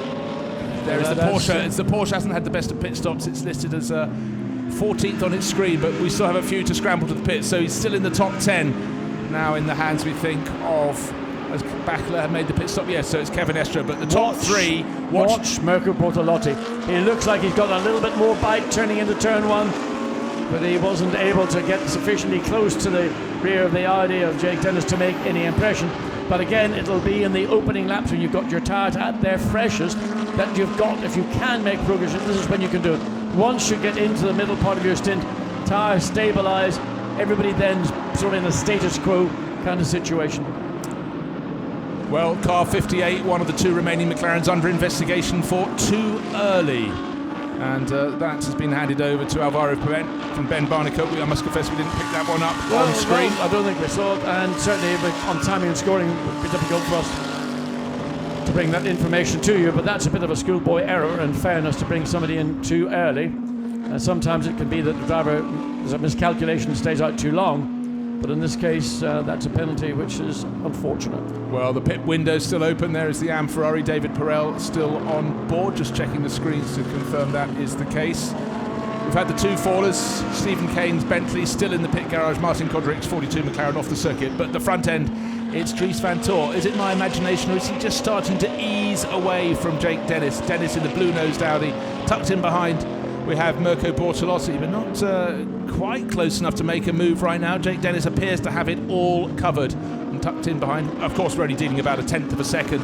We have just keeping an eye on the only one AM car in this race, David Perel and Steve Earle. They have yet to make their pit stops. I suspect that they're going to go to the longest, but they've probably got one more lap in which they can stay out before they would be mandatorily required to come in, and then it's a matter of whether Steve Earle would be capable of getting into the car and taking over, or if not, then that car will be retired. Well, with every extra lap, they give another minute and a bit for Stephen Earle to recover. It was very hot this morning. He worked very, very hard in the 40-minute GT Sports Club race. But all eyes now on the 17 Audi, right on the tail of Mirko Bortolotti. So suddenly that's starting to play its role. Who's at the wheel? Robin Frinz. So, of course, he likes a bit of a tussle out on the circuit, the Dutch racer. So Audi's just so well suited to the Hungaroring, and in between that Lamborghini has been the one car that has really, really stood up to them. What you can't see in that picture is the red-nosed Audi, because it's escaping. It was Dries van Toorn. There he is, turning into the first part towards the chicane. Now let's have a look at the replay, just how close the Lamborghini got to the back. I think there was actually a nudge. In fact, there was a nudge now. But the Lamborghini has been very good. We saw that into turn one a few laps ago. Seemed to have more front-end bite than the Audis have. And that was the consequence. He actually overran the back of Jake Dennis, and just to make the point, nudged him, and that Jake Dennis, I'm sure, was rather unexpectedly surprised by that. Well, that explains why the gap between first and second has gone out as much as it has, because clearly loss of momentum for both of the others. Also, that explains why Robin Frinz was able to close right in. He was off the tail of them. Will Stevens in the background needs to get a bit of a move on. He's got Andy Soucek starting to catch him, and then tucked in behind we have the recovering 84 Mercedes. What an awful pit stop it was for them. Dominic Baumann still owes us a pit stop. He's in the pits now. And Christopher Zirkling. So eventually they will drop from the top of our timing screens, and we'll have the true order of Dries van Toorn, Jake Dennis, Mirko Bortolotti, and there is 7th, 8th and 9th. And that's the Baumann car coming back out and slotting straight back into the position he had before, immediately behind the Bentleys. Yeah, but Maxi Book has been sort of compromised by the 86 car, so he will want to get clear as quickly as possible because there are valuable championship points here at stake. So the 84 Mercedes AMG GT3 needs to make progress, does not need to get stalled out behind one of the sister HTP cars. Well, Jimmy Eriksson in the sister HTP car kept out of the way very kindly on the run down to turn 2, and the 84 Mercedes now free to chase off after the Bentley. Andy Soucek at the wheel, but Andy Soucek had been making great progress once he got into that car, gained a couple of tenths off the Audi ahead of him. That's Will Stevens, but the first four almost back to nose to tail again, so the performance advantage that seemed to be enjoyed, well, was enjoyed by Dries van Toorn yesterday, not proving to be quite the case. He has got clear, but that was because Jake Dennis was given a tap by Mirko Bortolotti. Let's see if it closes right up or if the red Audi can continue on his way. Right now it looks as though Jake Dennis is catching him and dropping Mirko Bortolotti, and Robin Frinz is now starting to be the main focus of attention. Yeah, I mean, Robin Frinz has just closed very quickly up to the tail of Mirko Bortolotti, the third place Lamborghini. But again, as is the case of everybody, you can close, but what do you do when you get there? Your momentum is lost, and of course the straight line performance of the Lamborghini and the Audi are virtually identical, the different aerodynamics, but mechanics, engine, gearbox, identical, same family, same parts, maybe a different, Audi badge or a Lamborghini badge, but they are all essentially out of Ingolstadt. 0.9 of a second, the gap between Dries van Toorn on the inside. Great move, but the undercut comes from Bortolotti, and he just backed out of it, let Frinz go through, knowing that he couldn't get the Audi stop. I mean, it was a brave move, the right thing to do. If it paid off, it would have been the pass of the weekend, and certainly for me, one of the top passes on a difficult circuit to overtake of the season. Well, now what went wrong there? Well, that's Christopher. No, it's Christopher Haas. Christopher Mees. Christopher Mees, sorry, he's gone for the spin in the number. Oh, it hasn't been their weekend. They were a little bit caught out yesterday. They got some solid positioning. Was he given a tap? I don't know. There was contact, so that rotated Christopher Mees. So that's a disappointment for the number one Audi, and Christopher Mees really well and truly out of it. If you look now, Kevin Estra behind the wheel of the 67 Porsche. It's down in 12th place. So I want to see what the maestro in the Porsche, certainly Kevin Estra is one of those maestros, and has done brilliant things this year, both in Europe and in North America. Yeah, to get into a top 10 for this team would be fantastic. Starting 16th, we've only had the 2 retirements, still that Kane Bentley in the garage. We'd love to see that back on the circuit. In fact, Felix Soraya is the 88 Mercedes in the garage as well, so we've got 3 potential retirements. We know for sure the Kodrick car is out of the race. Steve Earle is behind the wheel of fantastic. Kessel 5-5. Look again, now just there was no braking. He couldn't slow the car down. And you know what, John? I just think Mirko Bortolotti just wasn't expecting that manoeuvre either. It wasn't close enough, but he just didn't bother with the braking, as we saw. Oh, a clip at turn 1. The ISR Audi got too close with Christopher Mies, so Kevin Chekon and Mies and the little clash. Just to go back to that incident or the pass with Robin Friends and Mirko Bortolotti. Bortolotti would have been aware, but yellow flag down at turn 1. Now we don't know whether that's for debris in the track. There was some little bit of debris appeared to come off the number 1 Audi, or maybe there's another car off track. We can't see the reason why. But what Bortolotti was able to do, he would have known that pass coming again, looking further down through the field. The 19 Grassel Racing again overruns. I just wonder, when you nail the brakes so late, the brakes are getting hot, you're running close behind competitive cars, you're not getting the chance for the brakes to recover. But this is certainly pretty aggressive stuff from the 19 with Ezekiel Perez compact. I haven't seen him drive like this for a while. No, but don't forget, as we've seen from the Bortolotti-Engelhardt Huracan at the front, the Huracan seems to be have pretty good handling around here. You've commented on how they can turn in. Oh, suddenly the fastest. It's a McLaren set the fastest first sector of anyone. 11th place. Alvaro Paredes crept up on us. Must have been a good pit stop too, because they weren't that high. His next target is 3 seconds up the track, so he's got clear areas. I'm not thinking about his position. I'm just thinking about his fastest sector time, because the McLaren drivers have all been complaining about a knife edge handling with the cars around the Hungaro ring, and all of a sudden, out of nowhere, Alvaro Paredes pops in the fastest sector time of anybody so far. That was the first sector of the 3 around the track. Let's see what he can do in the middle sector. No, he's some way off. He's a second off the ultimate pace in the twisting far side of the circuit.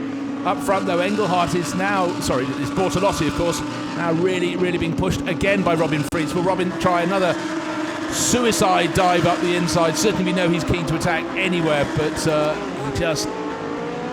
maybe Bortolotti maybe thought there's no way you can do the braking and get around the corner. This time trying the outside line, John. No, he didn't try the outside line. What he did was the outside line. He was slightly compromised on the entry because Bortolotti was just hovering on the bit of racetrack that Robin Frietz wanted. Again, looking to go down the inside into turn 2, but not sufficiently. You've got to be up on sort of door handle to door handle. So that was clever driving by Bortolotti to prevent what Robin Frietz did 3 laps earlier by going down the inside to try and do down the outside. But I think a lot of the drivers running as close as they are to competitive cars, when they hit the brakes, the brake is there, but gradually it just sort of fades as they get deeper into the corner, and that's probably why there's a little bit of this overrunning coming in particular into turn 1. Robin Frietz back at the races, couldn't get any closer to the rear wing of Mirko Bortolotti's Lamborghini. He absolutely couldn't. I thought that would be a chance for Jake Dennis to have a little less attention from Bortolotti. Bortolotti's actually just had a much quicker time through the first sector of the track by, well, actually not much quicker by 1/10 of a second, but Robin Frietz is pulling almost all of the attention away from Bortolotti. So down in the garages they are.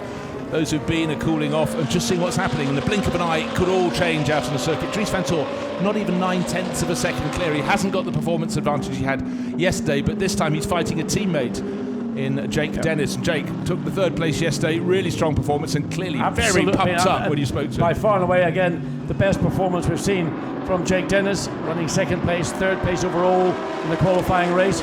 But of course, the principal advantage that Dries van Tor has, he's got no traffic until now. He's coming up to lap, I think that's the 888 Steve Earle. He stays well and truly, I think, I was going to say out of the way to let the lead cars go through. An opportunity there for Robin Frietz. He was looking forward, trying to read what was going on. Watch where the 4th place, so gets to Audi's 1st and 2nd get through. It's going to be more difficult for Bortolotti, and Robin Frietz is going to try and use this to his advantage. Bortolotti hesitated momentarily, not quite sure whether the Ferrari was going to give him the ground that it did eventually do. Yeah, but it was a real game of guessing. Stephen Earle did his absolute everything to stay out of the way, but it's not a wide sector of track around turn 2, and Robin Frietz, if anything, lost a little bit. Again and again, we see him so late on the brakes into the tighter corners in that number 17 Audi. Mirko Bortolotti, he knows his Lamborghini so super well. Who's the most aggressive over the curbs? Well, of course, it's Robin Freed to the top 4, getting a little bit of air as he went over the curbs at turn 7, and a little bit of a gap back to Will Stevens.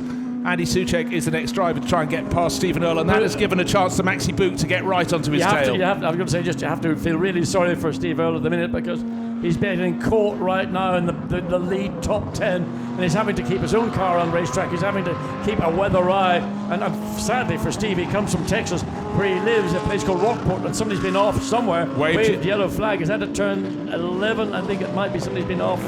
I think, well, yeah, there is a way. Oh, it's and there's Steve Earle, Earle. puncture right rear.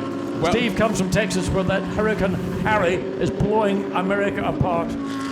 Yeah, well, Steve there, you can be sure he just went wider than he wanted to let the fast front runners come through. Got off the circuit, picked up a puncture. I'm sure that's what happened. You have to feel for him, but he's had... So a drive-through penalty for number 58. Pit stop before the window. We heard warning for early. So the 58 crew, Alvaro Parent, who's up and just set that fastest first sector in 11th place overall. So, oh dear, 58 drive. Bentley, what is going on there? Well, maybe he had the contact with the Ferrari. He was immediately behind the Ferrari. There we are. That's what it has been indeed, as the Bentley has caught, Andy Soucek has caught the back of Steve Earle. Seriously, I was saying Steve Earle was having to keep a weather eye on his mirrors, because he's right in the heart of the lead top 10 group of cars, and sadly just so many cars what do you do? And Steve drives back, as limping back with that puncture. Let's see if we can get it. There we are.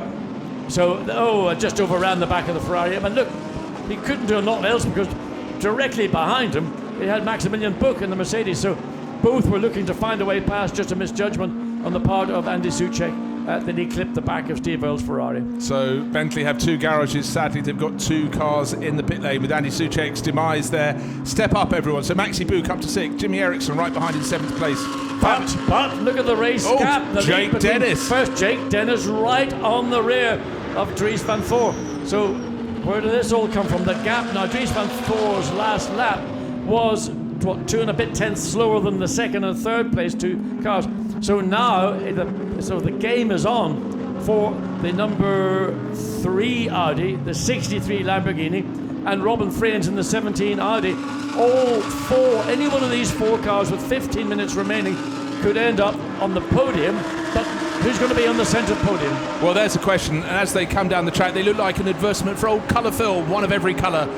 Red, blue, green and yellow as they come down to turn 1. Dries van Voor made a very late braking dive, entered into the corner, ran over the curbs a little bit on the exit. Better exit speed from Jake Dennis, and now suddenly Maxi Buch, he's got rid of that Bentley ahead of him, or it got rid of itself unfortunately against the Ferrari, set the fastest lap of the race. So maybe that pit stop, well, the pit stop certainly put them backwards, but Maxi has now got to really press on it, and he's doing exactly that. He's going to set off after Will Stevens. WRT Audi all sitting back. I mean, they're watching this. They don't know which of their 3 cars in the top 4 is going to come out the winner. Have to say at the minute, your money's got to be on Dries van Voor. He drove exemplary on Saturday afternoon. He's done a great job so far. But Jake Dennis really coming of age, maybe, in this race this weekend at the Hungaroring. Yeah, Jake came from a very staunch, solid single-seater background and is really, really making quite a splash, because a lot of the drivers far more established in GTC racing than him. In the background of the shot, you can just see the green nose of the 5th place Audi. That's Will Stevens, so well placed in the championship, but they're not going to be able to do anything to swap positions with any of the cars ahead, because they're all having their own races. It's being led by Dries van Voor by 0.35 of a second on the start-finish line.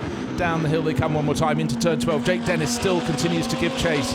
Robin Freins, for the moment, is stuck in 4th place behind Mirko Bortolotti. And at the end of the last Sprint Cup race, it was Audis in 1st, 2nd, 3rd and 4th positions, and at the moment they're filling 4 of the top 5, but in the middle of those positions, in 3rd place, the green 63 Lamborghini.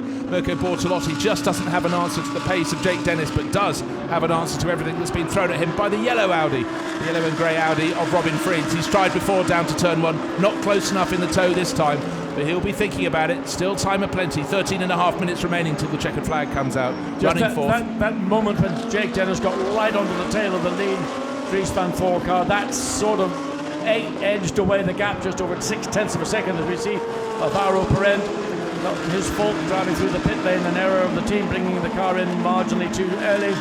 So 0.6 of a second, the gap between 1st and 2nd. So Dries van Voor last lap 44.1, Jake Dennis 44.4, Mirko Bortolotti 44.7, and Robin Freins 44.8. 2nd through 4th are representative of the positions that they're in, because they're in effect tripping over one another, whereas for Dries van Voor, he's got that opportunity to not have any compromise in any of the laps that he's currently leading. Well, what had become 10th place has suddenly become about 27th place for Álvaro Parente, the better of the two remaining McLarens. That drive-through penalty has cost them dear. Oh wow, Stevens is really being caught. The battle for 5th place. Maxi Buch in the 84 Mercedes giving chase very effectively indeed. He gained 0.6 of a second last time around. He looks to be doing a similar job this time, down through over the curb to turn 11. Down the hill they go. The chasing Jimmy Eriksson Mercedes over the curb on the outside at turn 11. But let's just watch the master of his craft. Maxi Buch just knows these Mercedes so well. At this point in the race, he said yesterday that in the race there, the pace got better and better as they went past about the 6 lap point in the stint, and really very effective as he chases down Will Stevens. Will is nearly 2 seconds down on Robin Fritz, racing on his own, but he's not going to be alone for a great deal longer. Let's ride on board with Maxi Buch as he has this hunt. Will Stevens up ahead. So coming on, main straight up to 240 kilometers per hour, maybe a little bit more. On the brakes, gentle on the brakes. You don't need to nail them because they're struggling as it is. Gets the car in, runs the curb on the outside. The gap between him, where Buch is right now, and Will Stevens' gap is, 1.1 second. Stevens a little bit wide going into turn 2. Just overran on the entry. That will have cost him a couple of tenths possibly. So Max Buch will be taking some heart out of that, thinking, can I get that 5th place? I want those 5th place points. I don't want to spoil the show. Message on screen. The car in 2nd place under investigation for its pit stop. That's Jake Dennis's car taken over from Peter Schotthorst. I wish I hadn't seen that, because we've got a classic race to the finish here. Just over half a second between that driver, Dries van Toorn. It's come down again because Jake Dennis has closed in, and Mirko Bortolotti seems to have had a very good run around the first part of this lap. The first 3 so close. It certainly would be very cruel if there was a penalty for technical infringement, but these are the rules that we run by. It applies to the entire field. So for Jake Dennis and for the number 3 Audi team, that would be Peter Schotthorst opening stint. That would be, you might say, cruel, but that's the way. Those are the rules. You have to live within them. Yeah, well, might have been too quick on the way, and we'd no point in guessing. But what we're seeing this weekend is an absolute boon to the stature of Jake Dennis and Peter Schotthorst, really working well as a pair and showing they can match the very best in the Audi. Certainly been picking up the pace through the course of this season. So there is the blue nosed Audi, number 3 in 2nd place. He's about half a second, 0.525 of a second down with 10 minutes remaining. Can Dries van Toorn, having taken his first win in the Blancpain Sprint Cup yesterday, make it 2 from 2? Jake Dennis doing his absolute everything to see if he can stop him, but I think there just seems to be enough pace in Dries van Toorn. He's finding the form he discovered yesterday. Different sort of pressure. He pulled clear at the start. This time he's had cars in his tail throughout. Yes, I mean, but I'm just watching. We got that shot of Jake Dennis in turn 1. Like the way he entered into the corner, the way he got the car positioned to pick up the apex that he wanted to do to get the maximum drive off the corner. But Dries van Toorn is still leading. Well, it's just down to half a second. As we look at the number 1 Audi sliding up the inside, Christopher Mies, who had contact there earlier in the race, trying to make up ground alongside the McLaren, but on the wrong part of the racetrack. And you can't hustle your way around the outside, Christopher Mies. You know that, I know that. So you have to be patient. Yeah, and Andrew Watson knows that, so he keeps the 59 McLaren ahead very wisely. Up the front, are there going to be any changes? The big change is potentially between the 2 championship challengers. Championship leader Maxi Buch is in 6th place. Championship challenger Will Stevens is in equal 2nd place with a car that's in 4th. So we've got 2nd place in the championship, 3rd place in the championship, 1st place, all together fighting over 4th, 5th and 6th. And with only one more round in the Sprint Cup, these could be very, very important changes, if any changes are made. And Maxi Buch is the driver who's got to make it happen, but the clock is ticking away for the 84 Mercedes runner. Looks like Will Stevens got enough in hand in 5th place at the moment. Pit stop car number 17 under investigation. That's Robin Fried. Yes, so that's two of the top 4 cars. So what took place? We were watching the Lamborghini in its pit stop, and we didn't get, if there was an infringement, it's under investigation. No further action for car number 3. Jake Dennis can breathe, but he probably wouldn't even been aware. So no further action for pit stop of car number 3. But car 17, Robin Friend, under investigation. And Fried's car is the one with the yellow bonnet in the background behind the 63 Lamborghini, and in the background behind him looks to have had a better lap. No, in fact, lost a bit of ground. Will Stevens in 5th place, Maxi Buch in the orangey bronze Mercedes in 6th, and then Jimmy Eriksson behind. So sitting down, Marcel Fessler, hoping that his teammate Dries van Tor can carry on for the next 7 3/4 minutes to take the checkered flag at the front of the field. He's still at the front. Jake Dennis giving absolutely everything in 2nd place in number 3 Audi, and Mirko Bortolotti playing a really fair and hard game behind, staying off the curbs, apart from that lap, again, to keep ahead of Robin Frietz. Robin Frietz, you know, will be jumping the curbs. And clearly that lap, Mirko Bortolotti decided airborne in his Lamborghini was the way that he had to go. Will Stevens having to really pick up the pace because Maxi Buch is on the hunt, but I think the clock is running away from the Mercedes racer. John Watson making his way. It's a long way here at the Hungaroring down to speak to the winners when they get to the Parc Fermé. So it's me, Bruce Jones, to take you through all the way to the end of the race. And will the order stay as it is? Dries van Tor in the number 5 Audi, ahead of Jake Dennis in the number 3 Audi, Mirko Bortolotti in the 63 Lamborghini, and Robin Frietz in 4th place. But his pit stop is still under investigation in the 17 Audi. So let's hope nothing is untoward. But if it does, it will benefit those immediately behind. And Will Stevens is starting to catch up in 5th place in the green-nosed Audi. It's been a 4-way battle for the lead. At the bottom of your screen, you can just make out the 5th place car. Number 2, and Maxi Buch in the orangey bronze Mercedes trying to catch and not really managing to do so in 6th place. Then there's a bit of a gap back to Jimmy Eriksson and Fabian Schiller now at the wheel of the yellow Mercedes. That's coming down in 8th place, leading the Silver Cup class. If you want to know who's leading the way in the Pro-Am class, it's less than half a second between Daniel Kajovitz and the 39 Ferrari. There they are in the background, the green and yellow Ferrari ahead of the yellow and blue car. They are fighting over, it doesn't matter, it's 15th place, it's over the Pro-Am honours, down to turn 1 they go, very close indeed. And still Andrew Watson ahead of Christopher Mies. Christopher had that spin and he's getting really quite frustrated to still be behind the McLaren. But here up the front of the field, it seems to be all very even. The top 4 covered by 1.5 seconds. There they are, going through exit of second.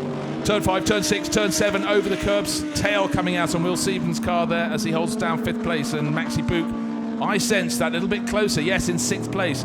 How much covers the top 6 cars? 3.6 seconds. That is how tight it is. The top 6 after 52 minutes of racing. No, what am I talking about? 54.5 minutes of racing this 1 hour race. Maxi Buch is finally starting to close in. Enzo Ida watching it, but sadly for him, not likely to have the number 1, the champion's number on the door next year, because there'll be no points. Christopher Mies, his teammate, down in 18th place.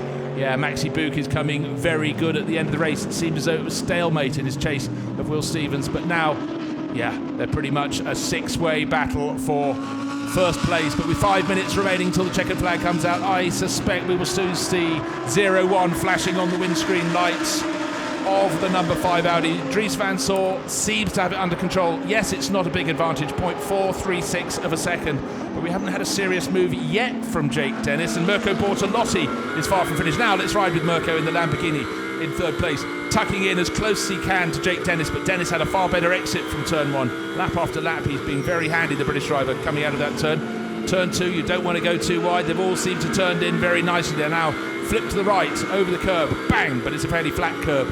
At turn 3 into the lowest point on the circuit. Now the track starts to ride. Let's see how exciting it is. You come up the little right-hand kink and then bang over the curbs again.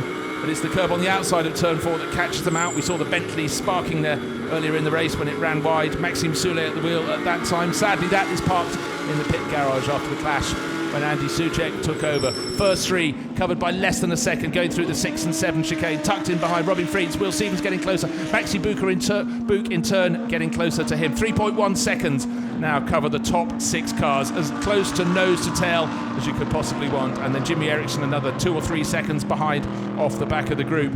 But getting up close is what they've done. Getting past, where are they going to take the manoeuvres? Turn 1, often a favourite, but we've seen many a runner go down to turn 1, outbrake themselves and gain a position and then promptly hand it back to the driver they've just passed. Maxi Buch, will he make a move like that? Let's see. Of course, he's fighting not just for position on the track, it's position in the Sprint Cup Championship. Pit stop for the car in 4th place. Stuart Leonard and Robin Frietz, who's at the wheel, still under investigation. So for all those behind, they may yet move up a position. Position points awarded from 10th place all the way up to 1st, or 1st all the way down to 10th, depending how you want to look at it. So at the moment, the final point will go to Porsche on its debut in the championship. Just make it out of the back of that long shot up the start-finish straight. Mirko Bortolotti could be the saviour of Dries van Thor. Yesterday they were fighting, but today Bortolotti is starting to get almost close enough, with under 3 minutes remaining, to put the pressure on Jake Dennis. Jake Dennis, single-seater driver till not so long ago, Formula 3, GP3, but he's taken to GT3 racing with considerable aplomb.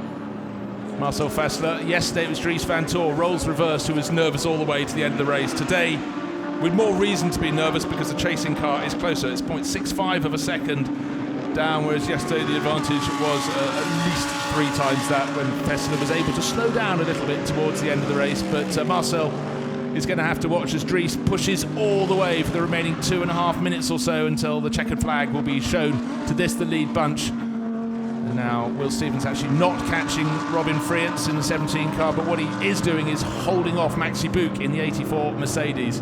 Push, push, push. They all are absolutely flat around the 14 corners here at the Hungaroring. Less than 2 minutes now to the flag. Whereas we had Stevens and Buch catching Robin Friets. Now Friets is up the ante again and he's closing in. Maybe he had a few little goes earlier in the race at getting past Mirko Bortolotti. I think the Dutchman fancies another chance to have a crack at the Italian to see if he can take the final place on the podium.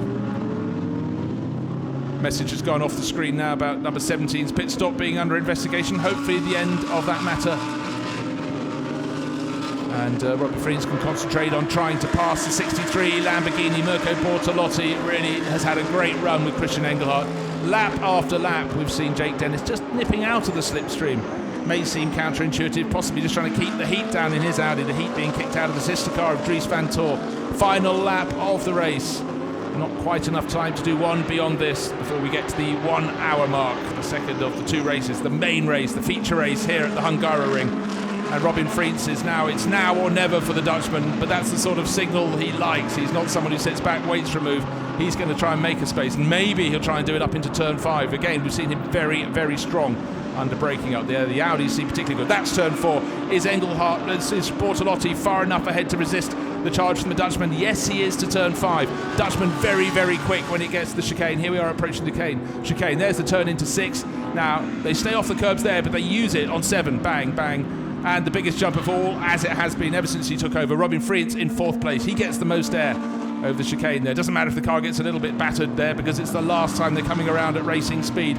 Nose to tail, the top 4 covered by 1.3 seconds on the start-finish line. A very good middle sector there from Dries van Thor. It just means Jake Dennis is not going to be close enough to make a challenge. Or is he? Marcel Fassler doesn't know where to look. But yes, there's the advantage because Bortolotti's caught onto the tail of Dennis, down to 13 for the final time. Only 14 corners in the lap, unless he has an incredible turn into turn 14 and manages to get up the inside of the number 5 Audi. It's going to be 2 wins from 2. Here it comes. Yesterday it was Marcel Fassler who brought it home. Today it's Dries van Thor who started on pole yesterday, taking victory. 2 from 2 for the number 5 crew. So close. The top 4 covered by 1.477 seconds. How close do you want your rating? In the background, Will Stevens held on to 5th place ahead of the driver ahead of him in the championship, which is Maxi Buch. And right at the end, Ericsson got right onto Buch's tail. Fabian Schiller brought the 85 Mercedes home to win the Silver Cup. They're still fighting, and it was thought it'd be a great result if the BMW could get into top 10. Well, 11th place is close, but no points for Philipp Eng because Kevin Estra in the 67 Porsche took that final point on Porsche's debut this year in the Sprint Cup, and the pressure is off. The relief is there for all to see down at Belgian Audi Club Team WRT. Marcel Fassler, he's won races all around the planet for some 20 years, but he's really building a new career for himself in the Blancpain Series. And yeah, every win, so many wins for the crew there at WRT, but each one is different. And Enzo Ida very gentlemanly comes across to his teammate and says, well done. Enzo's teammate Christopher Mies ended up still behind Andrew Watson in 18th place overall. But there is our race winner. Yesterday he did the first half of the race and handed over and then had to sweat it out in the pit garage the second half. Today the roles reversed as we have in the Sprint Cup. So today Dries van Thor got to see the checkered flag from the cockpit, and it would have been a very, very sweet moment for him. Again, the marshals in the summer sunshine here at the Hungaroring welcome everyone, back, all the cars, all the finishers back to the pit garage. And the number 1 is still flashing on the windscreen as Dries van Tor brings it home. And just to update you on what went on in the Pro-Am class, 15th place was the victor. That was Daniel Karlvitz ahead of Carlo Van Dam between the points, nothing, not even half a second at the flag. So it was a 333 Ferrari. There's Thierry Tassin, ex-Formula 2 racer, in the thick of the WRT camp. There is the Silver Cup winner, 8th place overall, Fabian Schiller bringing it home. And sorry, just to complete the running down, the 15th, 16th and 21st position, Jules Gounon, he completed the Pro-Am top 3.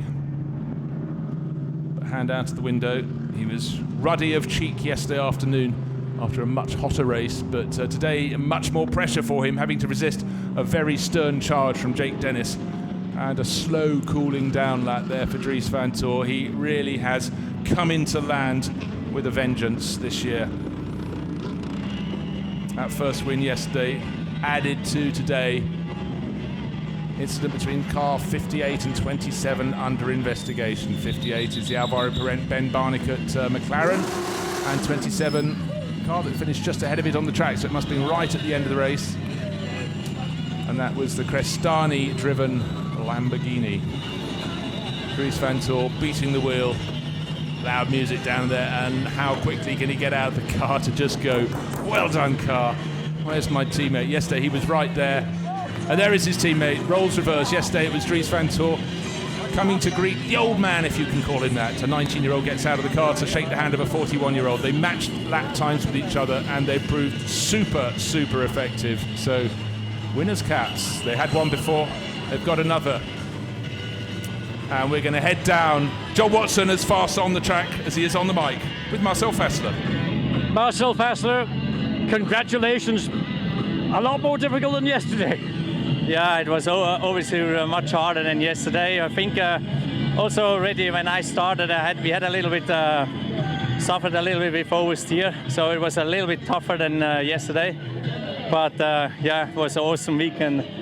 Young Dries did an awesome job the whole weekend. He was fastest the whole weekend, so it was yeah, for us now to turn over, and we're really happy to be on the top of the podium now. Marshall, we got rid of one band four. We've now got another one who's a winning driver. Dries, effort, made fantastic job yet again, but again, pretty hot out there. Oh man, it was really tough. This race was a bit more difficult than yesterday. The car was tricky to drive, but I mean, still it was a great car. I mean, Audi and WRT just made a great preparation for this race, and I must say big congrats to them. Because of them, we have such a good car and we can win this kind of races. And you're great at Jake Dennis in the 3-car also. He was pushing you. You weren't getting any relief from your teammates. No, I mean, I know the Lambo and the Audi had new tires. I didn't have new tires. So they were making life difficult. I made a few mistakes, but I'm really happy I could bring it home. A double kiss, well done. Thank you. So there is a driver who has found his feet in the Blancpain Sprint Series. He watched his brother Laurence for years, and he clearly learnt very, very well indeed. What a pairing he had with Marcel Fassler. Clearly the Audi was a car that was very well suited to the twists and turns, the 14 corners up and down the slopes here at the Hungaroring. But 2 wins from 2 starts, and the pressure was really on at the end of the race. Just 0.57 of a second between first and second. But let's go down to the P2 crew. Peter Schotthorst and Jake Dennis. Peter Schotthorst, P2, beats P3 yesterday. Yeah, definitely. This is an amazing result, and I must say Jake did a fantastic job. The boys in the pit stop were absolutely on it. I feel great. What was the secret? I think the pit stop was pretty crucial, and keeping up with the leaders in the beginning of the race. I stayed up there, and that gave us the window to jump them in the pit stop. Jake, I think looking at your drive there, that's got to be pretty high up on your list of best Sundays I've got. Exactly, yeah, obviously best Sunday, best weekend. We've had a third and a second. Audi have just had a first and a second, so it's been incredible. I'm so happy. Peter's done an amazing job all weekend. I felt like I've delivered, and it's nice to be on the podium twice. So yeah, very, very happy. I hear you're a romantic kind of guy. How did you like that love tap from the Lamborghini? Yeah, that was close, huh? I certainly knew he was there, and he certainly let me know he was there. So just about saved it, completely on the lock stop. And but no, he's already apologised, and obviously didn't mean to do it. And he's a very clean racer. But yeah, I'm very, very happy, and great job by Audi and WRT. Good job, boys. Well done. Huge smiles there from Peter Schothorst. He liked the mention of the love tap.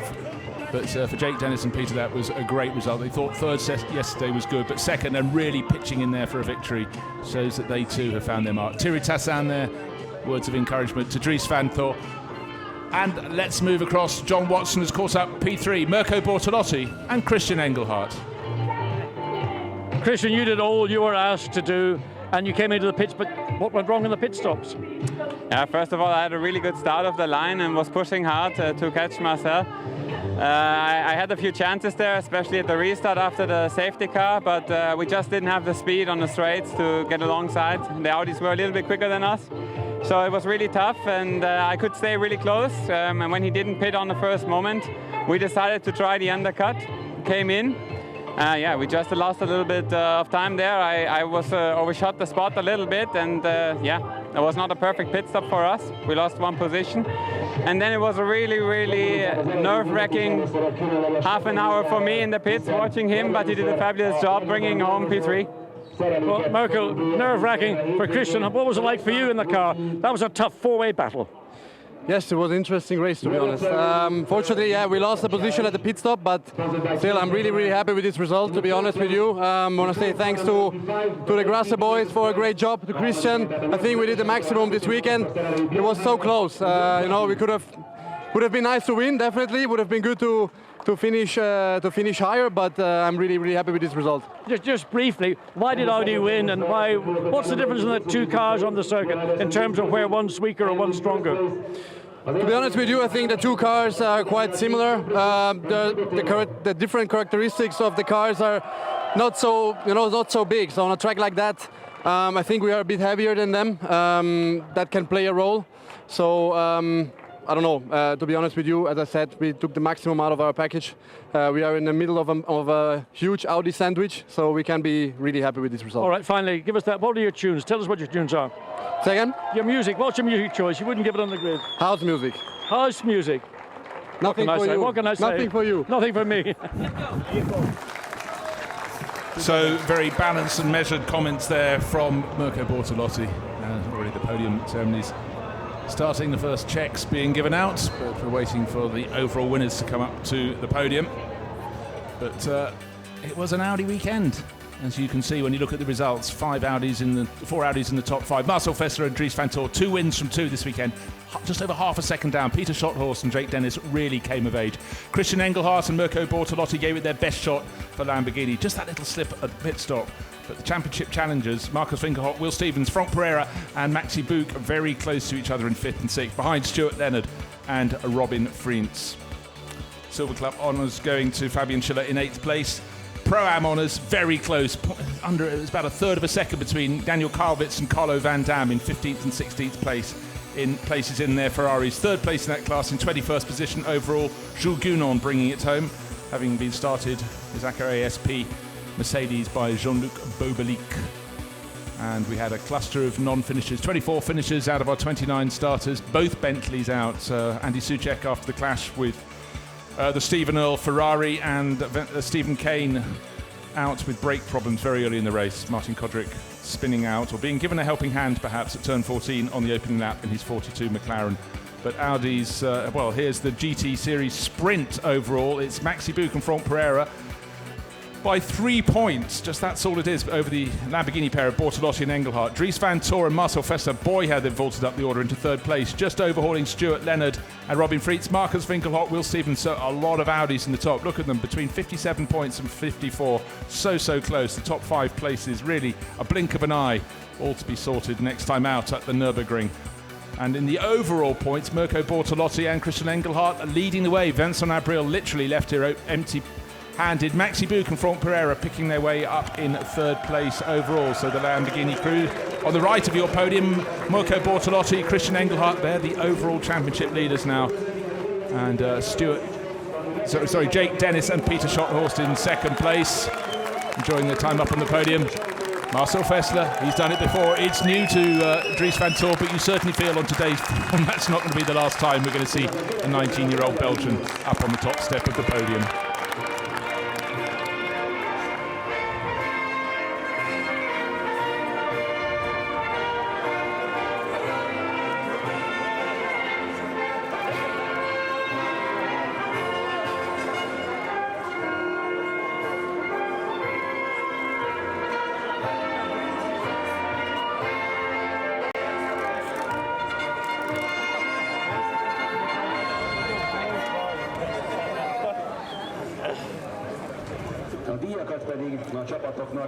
So the cap's back on, out come the trophies for the Lamborghini drivers in third place. Again, no victories for them here, but they did what they needed to do to keep going at the top of the championship, to move to the top of the table ahead of Vincent Abril, who came here, the Bentley driver, but has left without points. Jake Dennis, Peter Schotthorst, big smiles to the pair of them, particularly for the Dutch racer on the right-hand side of the duo. For their second place, another trophy for Team WRT, and Dries van Tor from Belgium, and Swiss racer, double Le Mans winner, Marcel Fessler. 2 wins in 2 days here at the Hungaroring. What a job they did, and they were really, really made to fight. And they owe their pit crew a long cool drink, one would suggest as well. And the series founder, the head of SRO, Stefan Rattel, 15,000 euros for the third place crew, 20,000 to Schotthorst and Dennis, and 25,000. Looks like Dries is trying to take that home on his own for the winners here at the Hungaroring. Hot conditions, humid conditions, great racing. And it was Audi and Lamborghini on the top steps. Bortolotti super quick in the car, super quick with the fizz. So they can finally relax. It's been hard, it's always relentless at the Hungaroring, but some great performances out there from the top 3. And those behind weren't exactly that far away either. So Marcel Fessler will be getting his revenge on the crew member who's just given him a real drenching, but it's their pleasure after some fantastic racing for the Blancpain GT Sprint Cup here at the Hungaroring. Nose to tail, side by side at times, over the chicane as well, and out over the curbing at turn 11. But they held it, they kept it together on the island. So one last photo from the top 3 crews, and they will make their way off the podium, and we'll have further podium celebrations to follow.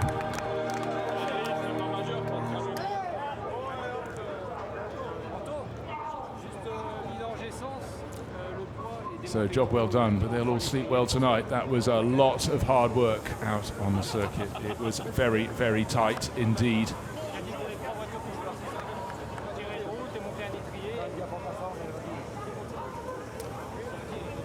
Dropping the bottles, always precarious business to the crew. Well held, sir. Keeping the check, though. And no flies on Marcel Fessler. For Dries van Tor, they'll probably take a winner's trophy each, unless the team gets to keep them. Off the other way, please, Dries, because we have more people coming out onto the podium.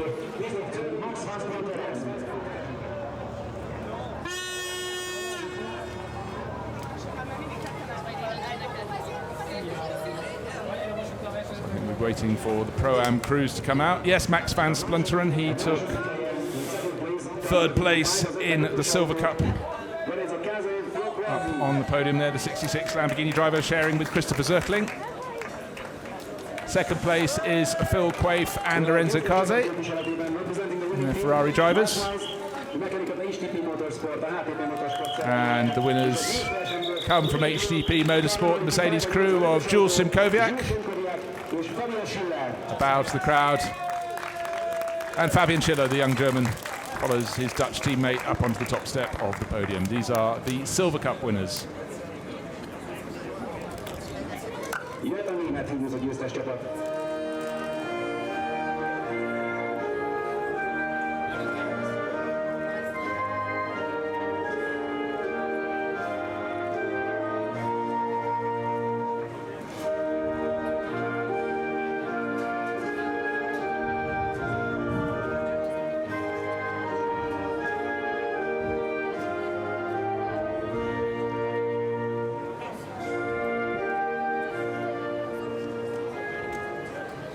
So the national anthem of Germany for the race-winning team, HTP Motorsport, taking the honours in the Silver Cup class. Drivers under the age of 25. More trophies all around.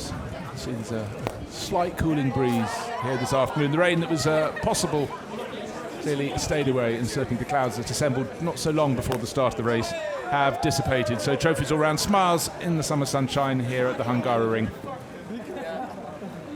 Lorenzo Kaze, the taller of the two drivers, with Phil Quaife on the second place step, and the winners' trophies to Fabian Schiller on the right and Jules Simkowiak, taller Dutch figure, on the left. Handshakes, trophies, smiles.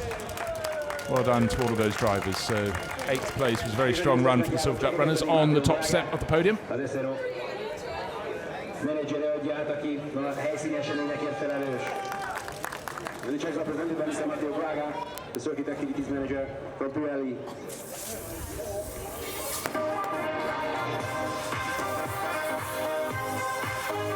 now as they leave the podium, leave it wetter and stickier than it was when they arrived. The Silver Cup drivers will take their leave, and it will be the turn of the Pro-Am crews to come up.